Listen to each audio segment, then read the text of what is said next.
Hi friends, choice அகாடமியிலேருந்து சண்முகப்பிரியா. இன்றைக்கி நம்ம என்ன பார்க்க போகிறோன்னா, இந்த ஆங்கிலேய ஆட்சிக்கு எதிராக தமிழகத்தில் நிகழ்ந்த தொடக்க கால கிளர்ச்சிகள் இந்த டாபிக் கீழே ஆல்ரெடி பாளையக்கார முறைனா என்னன்னு பார்த்துருக்கோம். பாளையக்காரர்லேருந்து பாளையக்கார முதல் முறையாக எதிர்த்தது பூலித்தேவர்னு பார்த்தோம். பூலித்தேவர் ஏன் எதிர்த்தாரு, எதிர்க்கிறதுக்கு முதன்மையான காரணங்கள் என்ன, அதோட வரலாற்று பின்னணி என்னங்கிறதையும் நம்ம பார்த்தோம். அதுக்கு மேலே அந்த வேலு நாச்சியார் பற்றி பார்த்தோம். இன்றைக்கி நம்ம வீரபாண்டிய கட்டபொம்மன் பற்றி பார்க்கலாம். சரிங்களா? இதை ஸ்கூல் புக்கில் 10th இருக்கிற டீட்டெயிலு கொஞ்சமாக தான் இருக்கும்.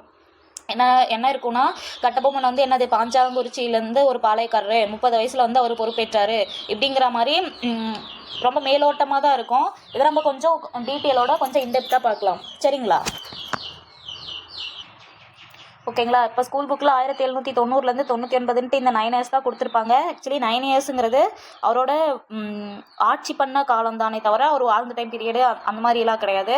அவர் எப்போ பிறக்கிறாரு, 1760 பிறந்துடுறாரு. எப்போது? ஜனவரி 3. சரிங்களா? ஆக்சுவலி இவங்க யாருன்னா இவங்க ஆந்திராவில் சேர்ந்தவங்க, நம்ம தமிழ்நாட்டை சேர்ந்தவங்க கிடையாது இவங்க. ஓகேங்களா? இவங்க ஆந்திராவில் இருந்து தான் தமிழ்நாட்டில் குடியேறியிருப்பாங்க. விஜயநகர பேரரசு அந்த காலத்தில் விஜயநகர நாயக்கர் இருந்தாங்க இல்லைங்களா, அந்த டைம் பீரியடில் இவங்க ஆந்திராவில் இருந்து தமிழ்நாட்டில் குடியேறியிருப்பாங்க. இவர் கட்டபொம்மனோட இயற்பெயர் என்னன்னா கருத்தையா. இதெல்லாம் ஸ்கூல் புக்கில் இருக்காதுங்க. நீங்கள் வீடியோ பார்த்தீங்கன்னா தான் உங்களுக்கு புரியும். நான் ஸ்கூல் புக்கில் மேலோட்டமாக சொல்ல கிடையாது, அவுட் சோர்ஸையும் சேர்த்து தான் நான் சொல்லிட்டுருக்கேன். சரிங்களா?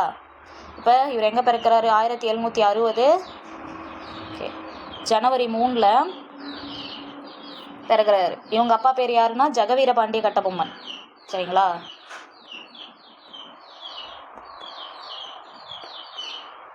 ஜெகவீரபாண்டி, ஒரு நிமிஷம் எழுதுறேன்.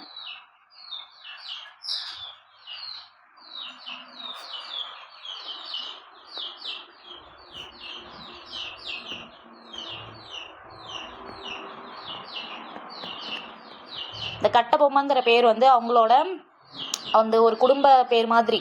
அந்த கட்டபொம்மு ஆக்சுவலி கட்டபொம்மன்கிறது தமிழ் பேர். கட்டபொம்மு அப்படிங்கிறது என்னது தெலுங்கு சைடில் இவங்க ஆக்சுவலி நான் தெலுங்கு சைடில் இருந்து தானே வந்தாங்க, ஆந்திராவிலேருந்து தானே வந்தாங்க. அதனால் கட்டபொம்மு அப்படிங்கிறது என்னது தெலுங்கு பேர். இந்த கட்டபொம்மன்கிறது அவங்களோட பரம்பரை பேராக வந்துடுச்சு. ஓகேங்களா? ஜெகவீரபாண்டி, அவங்க அப்பா பேர் யார்? ஜெகவீரபாண்டிய கட்டபொம்மன். அவங்க அம்மா பேர் சண்முகக்கனி அம்மாள். ஓகேங்களா?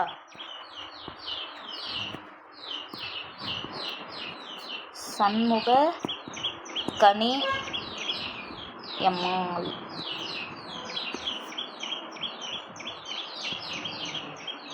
சண்முகக்கனி அம்மாள். இப்போ அவரோட இயற்பெயர் என்ன? கருத்தையா. அவர் 1760 ஜனவரி 3 பிறக்கிறாரு.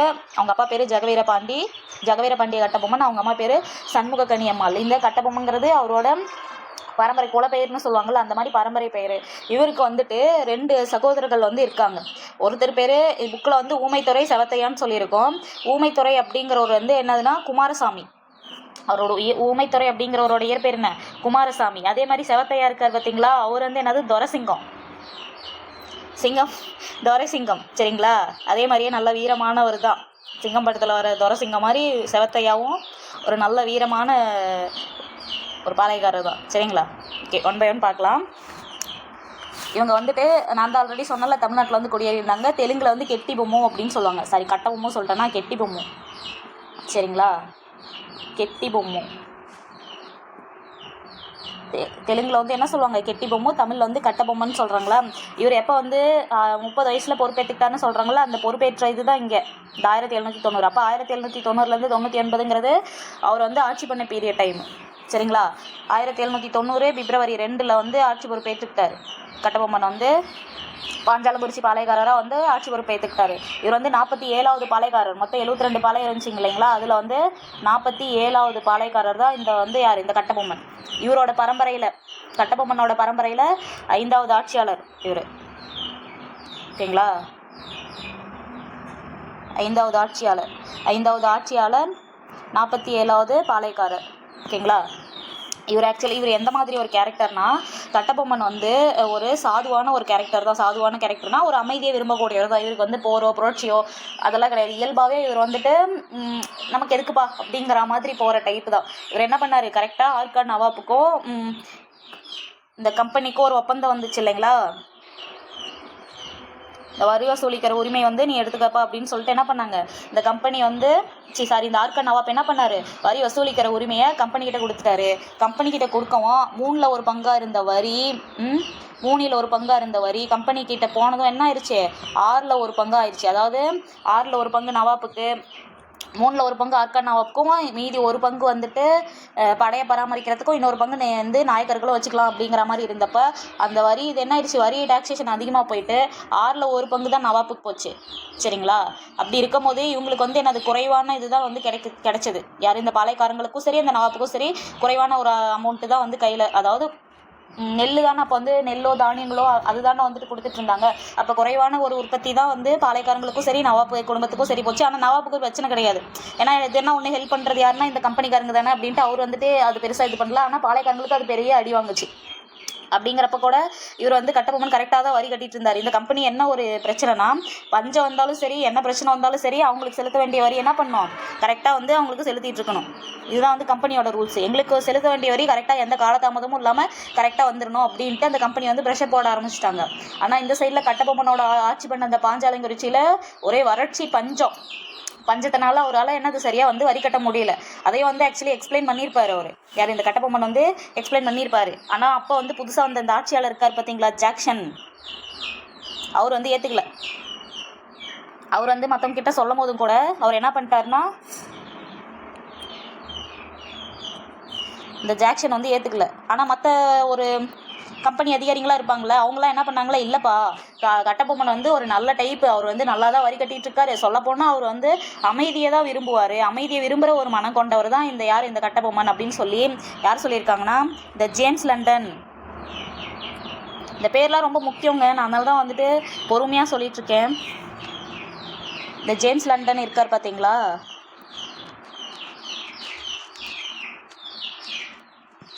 இந்த ஜேம்ஸ் லண்டனும் அது போக இந்த காலின்,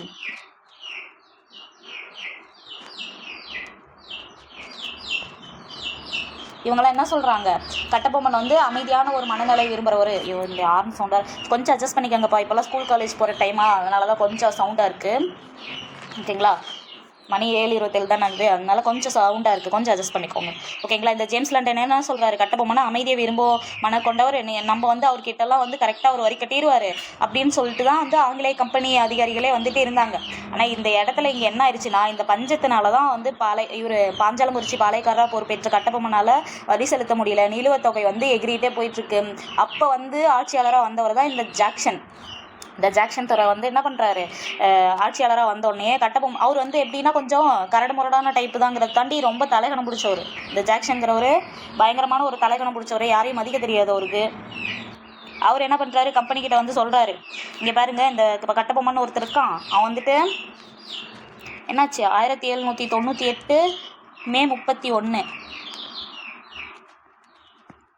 31 படியே வந்து என்ன இருந்துச்சு, 3300 பக்கோடானா என்னன்னாங்க, இந்த விஜயநகர நாயக்கர்கள்லாம் இருந்தாங்க பார்த்தீங்களா, அவங்க வந்துட்டு தான் தங்க நாணயத்தை இன்ட்ரடியூஸ் பண்ணாங்க. தங்க நாணயத்தை இன்ட்ரடியூஸ் பண்ணி அது என்னவாச்சு, அது வந்து பகோடா அப்படின்னு சொல்லுவாங்க. பக்கோடா கிடையாது, ஆனியன் பக்கோடா கிடையாது, பகோடா.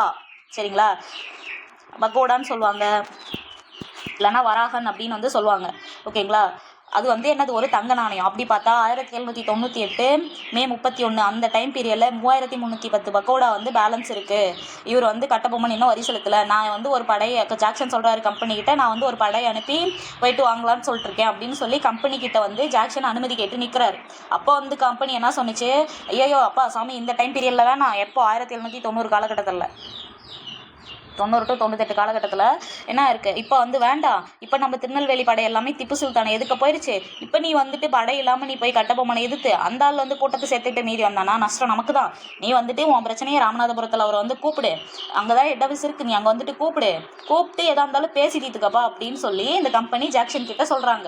இதுக்கு மேலே ஜாக்சனால் படையை எடுத்துகிட்டு போக முடியாது. அதனால் என்ன பண்ணுறாரு, அவர் ஒரு லெட்டர் எழுதுறாரு, எப்பா கட்டபொம்மா என்னை வந்து நீ ராமநாதபுரத்தில் வந்து சந்திக்கணும், இன்னும் 2 வாரத்தில் நீ வந்து என்னை வந்து மீட் பண்ணணும் அப்படின்னு சொல்லிட்டு என்ன பண்ணுறாரு, ஒரு லெட்டர் எழுதுறாரு. நீ ஏன் வரி செலுத்தாததுக்கான காரணத்தை என்கிட்ட நீ ராமநாதபுரத்தில் வந்து சொல்லு அப்படின்னு சொல்கிறாரு. அந்த லெட்டர் எப்போ தெரியுமா கட்டபொம்மனுக்கு கிடைக்குது, 1798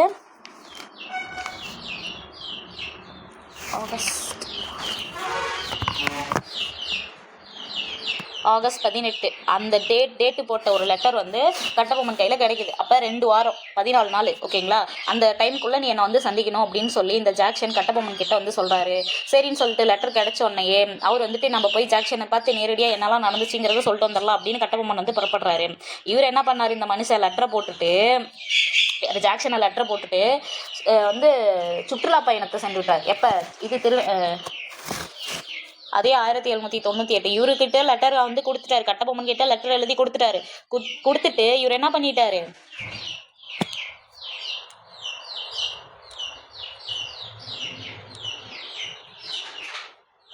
திருநெல்வேலியை போய் சுற்றி பார்த்துட்டு வந்துடலாம் அப்படின்னு சொல்லிட்டு ஜாக்சன் வந்து கிளம்பிட்டாரு. ஓகேங்களா? இவர் என்ன பண்ணுறாரு, ஆகஸ்ட் 18 தேதி போட்ட லெட்டர் வந்துச்சா, இவர் வந்து ஆகஸ்ட் 27 வந்து போய் குற்றாலத்தில் வந்து சந்திக்கிறாரு. குற்றாலத்தில் சந்திக்கும் போதே அவர் நல்லா குற்றாலத்தில் குதூகலமாக இருந்துட்டு இவர் என்ன பண்ணுறாரு, நான் உன்னை என்ன எங்கே சந்திக்க சொன்னேன், ராமநாதபுரத்தில் தான் நான் வந்து சந்திக்க சொன்னேன், உன்னை யார் குற்றாலத்துக்கு வர சொன்னது, வா ராமநாதபுரத்தில் வந்து என்னை பாரு அப்படின்னு சொல்லி ஒரு திமிரான ஒரு பதில் வந்து ஜாக்சன் கொடுத்துட்டாரு. இவர் வந்து எப்போ குற்றாலத்தில் சந்திக்கிறாரு, ஆகஸ்ட் 27 வந்து சந்திக்கிறார். யார், கட்டபொம்மன் வந்து சந்திக்கிறார். எப்போ லெட்டர் கிடைச்சது, ஆகஸ்ட் 18 கிடைச்சது. ஓகேங்களா? அப்படி பார்த்தா கூட இவர் கிட்டத்தட்ட 2 வாரங்களில் வந்து சந்தின்னு சொல்லியிருக்காரு. இவர் ஆகஸ்ட் 27 கரெக்டாக தான் மனுஷன் போயிருக்காரு. ஆனால் அவரு ஜாக்சன் திமிரா வந்து நீ வந்து ராமநாதபுரத்தில் சந்திக்க சொல்லி அது ஒரு அவராக டைரெக்டாக பதில் சொல்ல கிடையாது, ஒரு ஆள் மூலியமாக பதில் சொல்லி அனுப்புறாரு. ஒரு பாலைக்காரர் எப்படி கம்பெனிக்காரன் ட்ரீட் பண்ணுறான்னு பார்த்துக்கோங்க. சரி, இது வந்து இப்படியே விட்டால் வந்து நம்ம பிரச்சனைக்கு வந்து தீர்வு கிடைக்காது, நம்ம வந்து ஜாக்சனுக்கு சொல்லி புரிய வைக்கலாம் அப்படின்னு சொல்லி கட்டபொம்மன் என்ன பண்ணுறாரு, ஜாக்சனை ஃபாலோ பண்ணிகிட்டே போகிறாரு. சுற்றுலா போன இந்த ஜாக்சன் வந்து குற்றாலத்துலேருந்து சொக்கம்பட்டி, சிவகிரி, சாத்தூர், ஸ்ரீவில்லிபுத்தூர், அப்புறம் பேரையூர், கமுதி, இது எல்லா இடத்துலையும் வந்துட்டு போகிறாரு. எல்லா இடத்துலையும் வந்து கட்டபொம்மனும் பின்தொடர்ந்தே போகிறாரு. இந்த பிளேஸ்லாம் ரொம்ப முக்கியங்க. கட்டபொம்மன் கொஷின் இல்லாத ஏரியாவே இருக்காது. நான் நிறுத்தி நிதானமாக வந்து சொல்லித்தரேன். அப்படியே உன்னிப்பாக ஹெட்ஃபோன் போட்டு தயவு செஞ்சு கேட்டுங்க. கட்டபொம்மன் இல்லாத ஒரு பிவைக்கும் இருக்கவே இருக்காது. அதே மாதிரி இந்த டாபிக் மட்டும் இவ்வளோ வந்து டெப்த்தாக வந்து அப்படியே ஸ்லோ அண்ட் ஸ்டடியாக கொண்டு போகிறேன்னா இந்த டாப்பிக்லேருந்து கண்டிப்பாக உங்களுக்கு 1 or 2 கொஷின் இருக்கும். அதனால தான் வந்து இந்த டாபிக் மட்டும் இவ்வளோ பொறுமையாக போகுது. ஓகேங்களா? மற்ற இன்னும் அடுத்தடுத்த டாப்பிக்லாம் உங்களுக்கு டக்கு டக்குன்னு முடிஞ்சிடும். இவர் எங்கே போகிறாரு, சொக்கம்பட்டிக்கு போகிறாரு. ஓகேங்களா?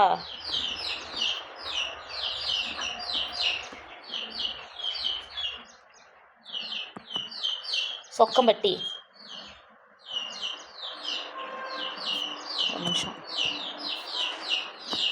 சொக்கம்பட்டி, அப்புறம் வந்து எங்கே போகிறாரு, சிவகிரி. இந்த சிவகிரி தான் யார் பக்கமுமே சேர மாட்டானுங்க. கடைசி வரைக்கும் இந்த நம்ம ஆளுங்களுக்கு சப்போர்ட்டே பண்ணியிருக்க மாட்டானுங்க. யார் பக்கமும் சேர மாட்டா. கடைசியாக இந்த கம்பெனிக்காரங்களுக்கு சப்போர்ட் பண்ணிவிட்டு கம்பெனிக்காரனுங்களே ஒரு ஆப்பு வச்சுருவாங்க. அதை நான் பின்னாடி சொல்கிறேன். என்ன தான் இவங்க உளுந்து கம்பெனிக்காரங்களை கவனிச்சிருந்தாலும் கம்பெனிக்காரங்களே வந்து அவனுங்களுக்கு தெரிஞ்ச அந்த ராஜதுரோக குற்றம் அப்படிங்கிறத ஒன்று சேர்த்து இவங்களையும் வந்து முடிச்சு விட்ருப்பானுங்க. அதை நான் பின்னாடி வந்து சொல்கிறேன். ஓகேங்களா? ஏன்னா இவங்களோட இதே கம்பெனிக்காரனுங்களோட ஒரு ஆயுதமே என்னன்னு, ஒன்று அவனுங்களுக்கு சரி வரலன்னா வந்து பிரித்தாளும் கொள்கையை வந்து கூப்பிட்றது, ரகசியமாக வந்து பேச்சுவார்த்தை நடத்தி பிரித்தாளும் கொள்கையை வந்து பிரித்தாளும் கொள்கைனா என்னன்னா ஒன்றும் இல்லைங்க. இப்போ வந்து ஒரு புரட்சியாளருக்கு ஒரு புரட்சிக்கு ஒருத்தர் தலைமை ஏற்கிறாருன்னு வச்சுக்கோங்களேன். அந்த பக்கத்தில் இருக்கிற கையாளுங்கள்லாம் கூப்பிட்டு இங்கே பாரு, புரட்சியை அவன் வெற்றிகரமாக தான் வந்து நல்லா தான் நடத்திட்டு இருக்கிறான், ஆனால் எங்கள் அளவுக்கு அவனால் ஆயுதமோ படைபலமோ கிடையாது. நாளைக்கு வந்துட்டு நீ எங்களுக்கு சப்போர்ட் பண்ணினா நான் அங்கே வந்துட்டு அந்த இடத்த வந்து பிடிச்சி உன்னை நாங்கள் தலைவராக்கிடுறோம் அப்படின்னு சொல்லிட்டு அந்த புரட்சிக்கு ஆப்போசிட்டாகவே தூண்டி விட்டுறது. அதுதான் பிரித்தாளும் கொள்கை அப்படின்னு சொல்கிறாங்க. ஓகேங்களா? இவர் வந்து இன்னொன்று கமுதி வந்து முக்கியமான பிளேஸு.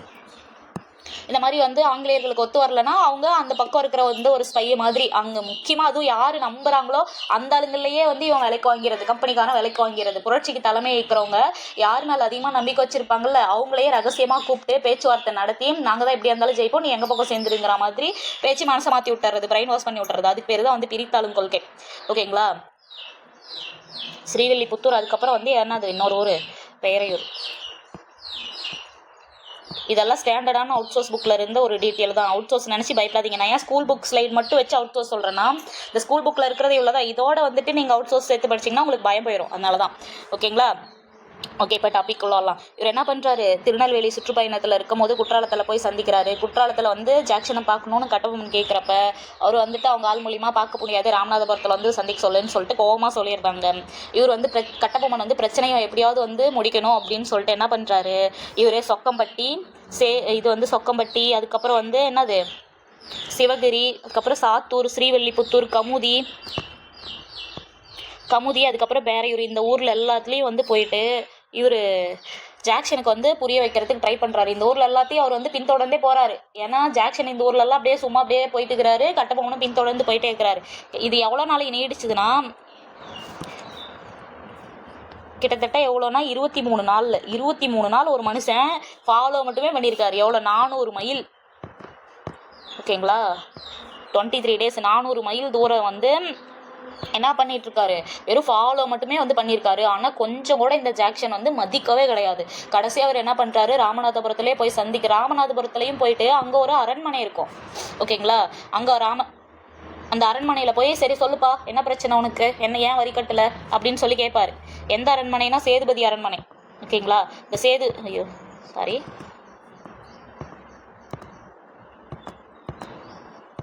ராமநாதபுரத்தில் சேதுபதி அரண்மனையில் போயிட்டு இருந்துட்டு என்னப்பா பிரச்சனை, ஏன்ப்பா நீ வரி கட்டுறதில்ல அப்படின்னு சொல்லிட்டு கேட்குறாரு. அப்படி கேட்கும்போது இல்லைப்பா, எனக்கு வந்துட்டு நான் வரி கட்டக்கூடாதுன்னு எதுவும் வந்து நினைக்கல. எங்கள் ஊரில் இப்போ வந்து பஞ்சமாக இருக்குது, பஞ்சத்தினால தான் வந்து என்னால் வந்து இப்போ கட்ட முடியல, எனக்கு கொஞ்சம் டைம் கொடுப்பா, நான் கண்டிப்பாக கட்டிடுறேன் அப்படின்னு சொல்லி இந்த ஜாக்சன் கிட்ட இந்த கட்டபொம்மன் சொல்கிறாரு. ஓ, பஞ்சத்தினால தான் வரி கட்டலையா, அதெல்லாம் எங்களுக்கு தெரியாது அப்படின்னு சொல்லிட்டு இது கட்டபொம்மன் கொடுத்த அந்த ரீசனை ஜாக்சன் வந்து ஏற்க மறுத்துட்டாரு.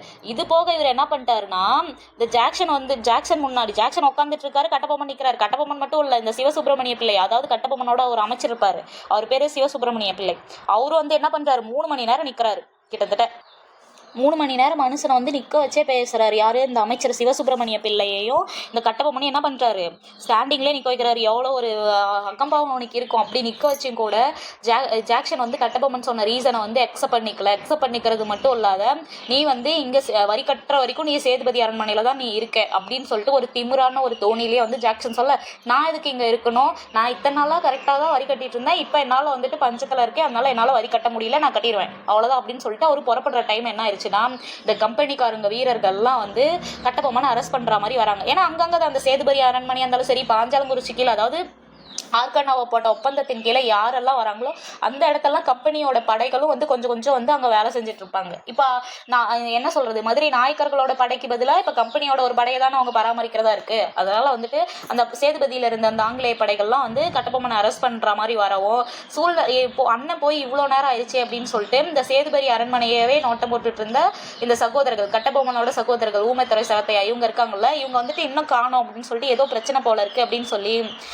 இவர் கட்டபொம்மன் எந்த சிக்னலும் கொடுக்கல. ஆனால் இந்த ஊமைத்துறை, சரத்தையா உள்ள போயிட்டு கட்டபொம்மனை அங்கே நடந்த சூழ்நிலை பார்த்துட்டு ஓகே இது எதுவும் சரியில்லை அப்படின்னு சொல்லிட்டு ஒரு கை கலப்பாயி இவர் கட்டபொம்மனை வந்து கூட்டிகிட்டு போயிட்டாங்க. சிவசுப்பிரமணியம் கூட்டிகிட்டு போக வந்து ட்ரை பண்ணாங்க, ஆனால் முடியல. சரிங்களா?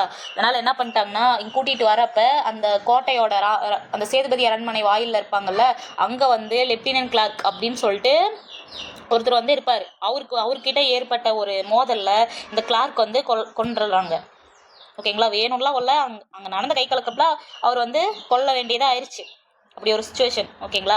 இந்த கிளார்க் வந்து இறந்துடுறாரு. கட்டபொம்மன் வந்து இந்த கட்டபொம்மனோட சகோதரர்கள் கட்டபொம்மனை மட்டும் கூட்டிகிட்டு போயிடுறாங்க. இந்த ஆங்கிலேயர்கள் என்ன பண்ணுறாங்க? சிவசுப்பிரமணியரை கைது பண்ணிடுறாங்க. இவர் வந்து உடனே சிவசுப்பிரமணிய பிள்ளையை கைது பண்ணோடனே இவர் ஜாக்சன் பற்றி நடந்த மோதலும், ஜாக்சன் தன்னை எப்படியெல்லாம் வந்து ட்ரீட் பண்ணாரு அப்படிங்கிறதும் சென்னைக்கு வந்து லெட்டர் போடுறாரு. ஓகேங்களா? யாரு? இந்த கட்டபொம்மன் வந்துட்டு தன்னோட அரண்மனைக்கு பாஞ்சாலங்குறிச்சிக்கு வந்தோடனே இங்கே நடந்த விஷயத்தை பற்றி எல்லாமே ஒரு லெட்டர் மாதிரி எழுதி சென்னையில் இருக்க அந்த ராபர்ட் கிளைவ்னு இருக்கார் பார்த்தீங்களா, அவரு தான் வந்துட்டு ஆரம்பத்துலேருந்தே ஒரு கிங் ஆஃப் தி இதாக இருந்தார்ல, நல்லா மாஸ்டர் மைண்டு. அவருக்கு வந்துட்டு இவர் என்ன பண்ணுறாரு, இந்த மாதிரி நான் கரெக்டாக தான் வந்து இது பண்ணிட்டு இருந்தேன், வரி கட்டிட்டு இருந்தேன், இந்த பஞ்சத்தினால தான் வரி கட்ட முடியல, அந்த ரீசன் தான் நான் சொல்ல போனேன். இந்த மாதிரி அவர் வந்து என்னை 400 மைல் வந்து பின்னாடி வந்து அலக்கழிச்சிருக்காரு. 23 நாள் அவர் வந்து ஃபாலோ மட்டுமே நான் பண்ணியிருக்கேன். ஆனாலும் என்னை 3 மணி நேரம் நிற்க வச்சிருக்காரு, என்னையும் என் அமைச்சரையும் வந்து நிற்க வச்சாரு.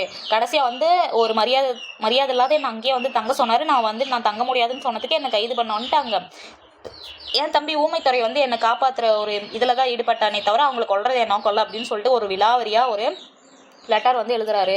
அந்த லெட்டர் வந்து அப்போ இருக்கிற ஒரு ஹெட் ஆஃபீஸில் இருக்க இந்த எட்வர்ட் கிளைவுக்கு போகுது. ஓகேங்களா? ராபர்ட்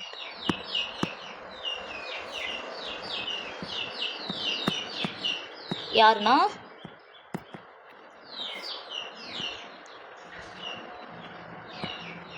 இந்த எட்வர்ட் கிளைவுக்கு வந்து அந்த லெட்டர் போகுது. இந்த எட்வர்ட் கிளைவ் என்ன பண்ணுறாரு, அவர் திரும்ப ஒரு லெட்டர் போகிறாரு. நீங்கள் வந்து என்ன பண்ணுறீங்க, நான் எங்களுக்குன்னு ஒரு குழு இருக்குது, நீங்கள் பண்ணதும் நடந்துக்கிட்டதும் வந்து தப்பு தான், ஆனால் நீங்கள் என்ன பண்ணுறீங்க, உங்களுக்கு வந்து விசாரணை குழு வந்து ஒன்று போடுறோம், நீங்கள் விசாரணை குழு கிட்ட போயிட்டு என்னெல்லாம் நடந்தது அப்படிங்கிறது வந்து விலாவரியாக சொல்லுங்கள், அந்த கமிட்டி தான் வந்து நீங்கள் நிரபராதியாக குற்றவாளியான்னு வந்து தீர்மானிக்கும் அப்படின்னு சொல்லிட்டு ஒரு லெட்டர் வந்து கட்டபொம்மனுக்கு வருது. கட்டபொம்மனும் சரின்னு சொல்லிட்டு அந்த குழு முன்னாடி ஆஜராகிறார்.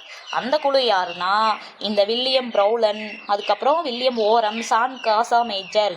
ஓகேங்களா, வில்லியம் ப்ரௌலன், வில்லியம் ஓரம், ஜான் காசா மேஜர் அப்படிங்கிற குழுவுக்கு முன்னாடி எப்போ 1798 டிசம்பர் 15 கட்டபொம்மன் ஆஜராகிறாரு. கட்டபொம்மன் ஆஜராயிட்டு நடந்தது எல்லாத்தையும் அந்த குழு முன்னாடி வந்து சொல்கிறாரு. அதில் என்ன இதுனா, குழுவுக்கு அப்புறம் அந்த குழு எடுத்த முடிவு என்னன்னா, வந்து ஜாக்சன் மீது தான் வந்து ஃபுல்லாக தப்பு இருக்குது. அவர் வந்துட்டு 23 நாள் அலக்கழிக்கிறது வந்து ஒரு சரியான முறை கிடையாது. அது போக வந்து கட்டபொம்மனும் வந்து பெருசாக நமக்கு எதிராக எதுவும் கலகம் செய்ததுக்கான எந்த ஆதாரமும் இல்லை. கட்டபொம்மன் வந்து கலகம் செஞ்சதுக்கான எந்த ஆதாரமும் கிடையாது. ஆனால் இருப்பினும் அவர் என்ன பண்ணணும்னா, இந்த வரி வந்து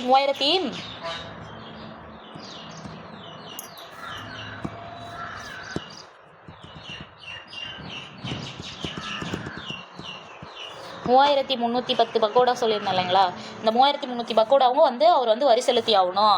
எந்த காரணங்களும் வந்து இருக்கக்கூடாது. பாக்கி இது சொல்கிறாங்க பார்த்தீங்களா, அதான் 3310 பக்கோடா. ஓகேங்களா, இந்த பக்கோடா வந்து வரி செலுத்திடணும். இவர் வந்து காரணங்கள் வந்து சொல்லக்கூடாது. இவர் வந்து நிரபராதி தான், ஜாக்சனால தான் ஃபுல்லாக வந்து தப்பு இருக்குது. அதே மாதிரி இந்த எட்வர்ட் கிளைவ் வந்து இறந்துட்டார் இல்லைங்களா, வந்து லெப்டினன்ட் கிளார்க் வந்து இறந்தாங்கல்ல, இவரு தானே கொன்னாரு. அந்த லெப்டினன்ட் கிளார்க்கோட வந்து குடும்பத்துக்கு என்னெல்லாம் வந்து சேதாரம் இருக்கோ அது எல்லாத்தையும் வந்து கட்டபொம்மன் தான் ஏற்றுக்கணும். அவங்க குடும்பத்துக்கான பராமரிப்பு செலவு வந்து கட்டபொம்மன் சைட்லேருந்து தான் வந்து கொடுத்தாகணும். இதுதான் வந்து இந்த கமிட்டி சொல்கிற ஒரு தீர்ப்பு. இன்றைக்கும் அமெரிக்கன் நீதிமன்றம் இந்த மாதிரி நீதிமன்றங்களை அங்கே வந்து ஜூரிஸ்னு சொல்லிட்டு நீதிபதியெல்லாம் வந்து தீர்ப்பு சொல்ல மாட்டாங்க. இந்த மாதிரி வந்து கமிட்டி மாதிரி வந்து உட்கார வச்சுருவாங்க. அவங்க பார்த்து என்ன சஜஷன் சொல்கிறாங்களோ அதுதான் தீர்ப்பு. அதுதான் வந்து அப்பயே நடந்திருக்கு பாருங்க. இதுதான் வந்து இந்த கமிட்டி எடுத்திருக்க முடிவு அப்படின்னு சொல்லிட்டு சொல்கிறாங்க.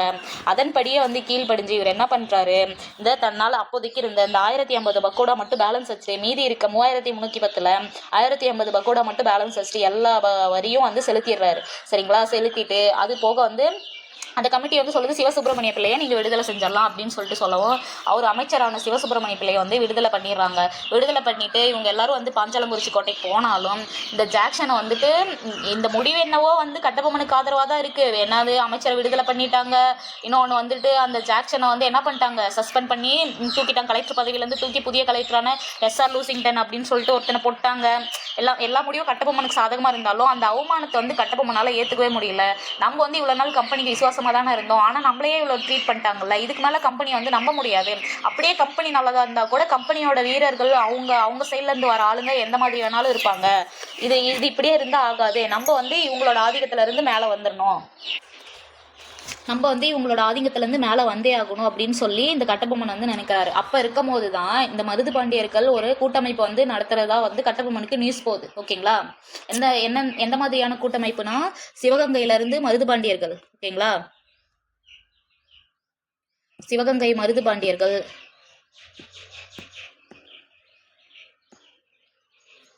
அதுக்கப்புறம் திண்டுக்கல்ல இருக்க கோபால நாயக்கர்,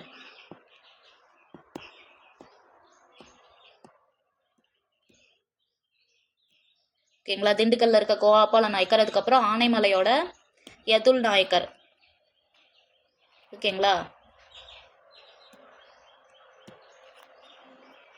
யானைமலையில் இருக்க யதுல் நாயக்கர், இவங்க எல்லாம் வந்து சேர்ந்து ஆங்கிலேயர்களுக்கு எதிராக வந்து ஒரு கூட்டணி வந்து அமைக்கிறது வந்து இவர் கட்டபொம்மனுக்கு வந்து தெரிய வருது. இவர் என்ன பண்ணுறாரு, கட்டபொம்மனும் இந்த மருதுபாண்டியர்கள் கூட வந்து பேச்சுவார்த்தை நடத்தி நம்மளும் அந்த இணைப்பில் வந்து சேர்ந்துக்கிட்டு எப்படியாவது இந்த ஆங்கிலேயர்கள் வந்து விரட்டிடணும் அப்படின்னு சொல்லிட்டு இவர் வந்து பேச்சுவார்த்தை நடத்துறதுக்கப்ப போகிறப்ப எஸ்ஆர் லூசிங்டன் இருக்காருல, புதிய கலெக்டராக நியமனம் இந்த எஸ்ஆர் லூசிங்டன் என்ன பண்ணுறாரு, கட்டபொம்மனை வாட்ச் பண்ணிக்கிட்டே இருக்காரு. அவங்க விடுதலை பண்ணாங்க, இருந்தாலும் வந்துட்டு அவங்களுக்கு வந்து சென்ஸ் பண்ணிட்டாங்க, இவங்க வந்து இவ்வளோ அவமானப்பட்டுட்டு இவங்க வந்து போயிருக்காங்க, கண்டிப்பாக இவங்க வந்து நமக்கு எதிராக திரும்புறதுக்கு வாய்ப்பு இருக்குது, நீ வந்து கட்டபொம்மனால ஒரு கண் வை அப்படின்னு சொல்லி இந்த கம்பெனி என்ன பண்ணுது, லூசிங்டன் கிட்ட சொல்லுது. லூசிங்டனும் சரி அப்படியே பண்ணலாம் அப்படின்னு சொல்லிட்டு என்ன பண்ணுறாங்க, இவங்க வந்துட்டு வாட்ச் பண்ணிட்டு இருக்காங்க, கட்டபொம்மனை வந்து வாட்ச் பண்ணிகிட்டே இருக்காங்க. வாட்ச் பண்ணிட்டே இருக்கிறப்ப இந்த கூட்டமைப்பில் வந்து போய் சேர்றது அவங்களுக்கு தெரியுது. இந்த லூசிங்டன் வந்து கட்டபொம்மனை எச்சரிப்பார், ஆனால் கட்டபொம்மன் வந்து அதை கேட்க மாட்டார்.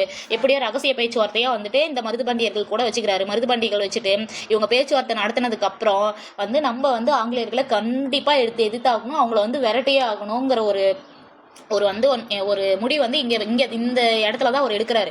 ஸோ கட்டபொம்மன் வந்து பிறவி புரட்சியாளர்லாம் கிடையாது. அதே மாதிரி ஆட்சி பொறுப்பு ஏற்றோடனே வந்து ஆங்கிலேயர்களை விரட்டணும்னு நினைக்கல. இவருக்கு நடந்த ஒரு இன்சிடென்ட் தான் அந்த ஆங்கிலேயர்களுக்கு எதிராக இவரால் வந்து திரும்புறதுக்கு ஒரு காரணியாக வந்து இருக்கு. சரிங்களா? ஓகே, இப்போ வரைக்கும் உங்களுக்கு வந்து இது புரிஞ்சிருக்கும்னு நினைக்கிறேன். நான் இப்போ ஸ்டார்டிங்ல இருந்து என்ன சொல்லியிருக்கேன், கட்டபொம்மன் யாரு, எப்போ வந்து ஆட்சி பொறுப்பு ஏற்றாரு, அவரோட இயற்பெயர் என்ன, அவங்க அப்பா அம்மா பேர் என்ன, இது எல்லாமே வந்து நான் சொல்லியிருக்கேன். அது போக அவர் எப்படி வந்துட்டு எந்த ரீசன்னால வந்துட்டு அவரால் வரி செலுத்த முடியல, எவ்வளோ வந்து வரி செலுத்துறது பாக்கி இருந்துச்சு, எப்போ 3300 பக்கோடா அந்த இடத்துல வந்து எப்போத்துலேருந்து அந்த லெட்டர் வந்து அவர் கைக்கு கிடைச்சது, அவர் எங்கெல்லாம் போய் சுற்றி அலக்கழிஞ்சாரு, இதெல்லாம் இந்த வீடியோவில் நம்ம பார்த்துருப்போம். இதுக்கு மேலே நம்ம என்ன பார்க்க போறோம்னா, இப்படி கை கோத்துக்கிட்ட அவரு எப்படி வந்து முதலாக வந்து போர் ஏற்பட்டுறது இங்கே இருக்குங்க பார்த்தீங்களா. இதெல்லாம் வந்து கட்டபொம்மனோட பழைய கோட்டை, பாஞ்சாலங்குறிச்சி கோட்டை இருந்த இடம். இந்த கோட்டையில தான் வந்து இந்த அரண்மனை. இப்போ சில வீடுகள்லே வந்து செம்மண் சார்ந்து பூசின பழையங்காலத்து வீடுகள்லாம் வந்து இருக்கு. இப்போ தானே சிமெண்ட் எல்லாம் இருக்கு. ஆனால் அப்பெல்லாம் வந்து வெறும் மண்ணு தானே, செம்மண் வச்சு தானே வந்து கோட்டையெல்லாம் கட்டுவாங்க.